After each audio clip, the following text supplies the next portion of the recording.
yung kwentuhan ng mga bata pa tayo na what if nasa dagat ka tapos mag-isa ka na lang sa isang barko or bangka, makakasurvive ka kaya? This movie gives me that vibe. Nowhere, it's a 2023 Spanish movie about survival and motherhood. Noong una medyo skeptical ako sa flow ng kwento, pero this movie really proves how brilliant filmmakers are. Kaya nilang gawin totoo yung imposible. The movie is basically about a family who is planning to escape from their country, but things get wrong. Wala yung nanay, I forgot her name, nabuntis, at matatrap siya sa isang container sa gitna ng karagatan. This movie is a modern take about survival of the fittest, and I believe nangyayari siya in real life.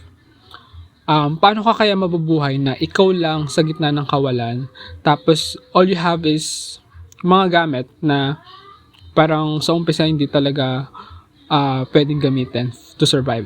Pero talagang it's survival of the fittest, talagang gagawin mo lahat para lang makasurvive. Sobrang dami nangyari sa movie na ito, and for me yung pinaka nagustuhan ko sa movie na to is yung intensity niya, patas ng patas habang tumatagal, ang dami nangyayari. Of course may mga mini drama, pero yung plot talaga sobrang intense. And for me, tapos may konting touch of reality talaga siya kasi it's about people na tumataka sa bansa nila for better opportunity, for better life, na I think hindi masyadong nabibigyan ng pansin sa society.